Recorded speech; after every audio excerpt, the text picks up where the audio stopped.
लखनऊ से आरबी वर्मा जी, स्वागत है आपका। नमस्कार शैलजा जी। नमस्कार नमस्कार सर। वर्मा साहब, बहुत स्वागत आपका। धन्यवाद सर। मेरी पत्नी जो है, इनको फीवर आ रहा था 4 महीने पहले। जी। तो इन्होंने मतलब इनको दवा दी गई, इनको जांच वांच कराई गई, सारी जांच यानी सीटी स्कैन, एक्सरे, हाथ का, पेट का और सब मतलब कराया गया जी। और कई बार बलगम कराया गया, खून की जांच कराई, स्टूल की, यूरिन की, सब कराया गया। जी। तो इनको कोई भी चीज बीमारी इनको नहीं डिटेक्ट हुई, केवल इनको हाइपर थायराइडिज्म ये डिटेक्ट हुआ है और जिसमें T4 214 आया। इस समय हकीम साहब ऐसा है कि इनको काफी रिलीफ हो चुका है अंग्रेजी दवाओं से, मतलब रिलीफ तो बहुत है, लेकिन फिर भी अभी फीवर कभी 2-3 दिन के बाद आ जाएगा, पैरासीटामोल ले लेते हैं, उतर जाएगा, फिर 3-4 दिन के बाद थोड़ा आएगा, ये पोजीशन चल रही है। मैंने अभी जो है डॉक्टर जफर को आपके क्लिनिक पर दिखाया था, मतलब बताया था जाकर के पूरी पोजीशन। तो उन्होंने हमको बहुत सी दवाएं जैसे कि P care, S care, R care, joint fort, A care, Tulsi plus, bamboo plus, Haldi plus, नमक शिवरंजनी, इतनी चीजें हमको दिया है। तो मैं अब आप और इनको इस समय परेशानी है, हल्का फीवर आता है और खाना खाने के तुरंत बाद लैट्रिन आती है। लैट्रिन ठीक होती है थोड़ी सी मात्रा में जी। और बाकी तकलीफ इस समय इनको नहीं है।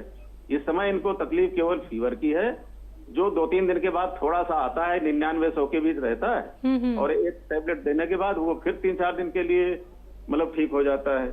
और खाने के बाद इनको लैट्रिन थोड़ी मात्रा में होती है, लैट्रिन पतली वतली नहीं होती, लैट्रिन ठीक होती है, लेकिन थोड़ी मात्रा में हर बार होती है जब खाती हैं। तो जी अब इनके लिए जो उचित सलाह है आप कृपया बता दीजिए। ठीक है जी। बहुत सम्मानीय है वर्मा साहब हमारे लिए, और उतनी सम्मानीय आपकी पत्नी है। और इन हालात से हर शख्स को गुजरना होता है, अस्पतालों और बुखारों और बीमारियों के हालात से सबको गुजरना होता है, यहाँ तक कि हमें भी गुजरना होता है। और कभी परेशानी यही होती है कि जो बीमारी है वो डिटेक्ट नहीं होती और अंदाजे से दवाएं चलती रहती हैं। तो देखिए, इतने दवाएं ले रही हैं तो नमक शिवरंजनी इनके लिए ज़रूरी है। कम से कम 2 टाइम 2-2 चुटकी आप इन्हें दिया करें, तो इससे वो दवाओं के जो नुकसानात हैं वो जाहिर जो नहीं होते और नुकसानात हैं तो वो ज़ाया होते रहेंगे, निकलते रहेंगे। कोई भी दवा इन्हें नुकसान पहुंचा कर नहीं जाएगी, ख़ासतौर पर एलोपैथिक। फिर जॉइंट में अगर दर्द है तो जॉइंट फोर्ट दे या एस केयर दे या टी केयर दे, लेकिन अलग अलग दें, एक साथ ना दें।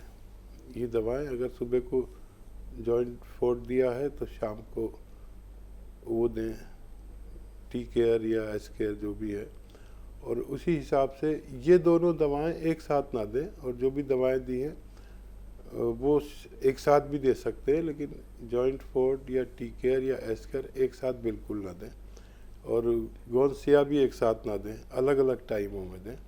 इसी तरह इलाज करें। और जो स्टेरॉइड वगैरह का इलाज है वो पल्स बढ़ाता है। अगर स्टेरॉइड की एक गोली खा लें तो आपकी पल्स और शुगर और सब कुछ एकदम अप हो जाता है। ये ताकतवर दवा है, हालांकि ये वक्ती इलाज होता है। तो इसके नुकसानात उनके जिस्म में ना रह जाए, उसके लिए नमक शिवरंजनी ज़रूर दे दिया करें 2 बार, ताकि वो जल्दी से किडनी से इन दवाओं को बगैर नुकसान पहुंचाए बाहर कर दिया करें।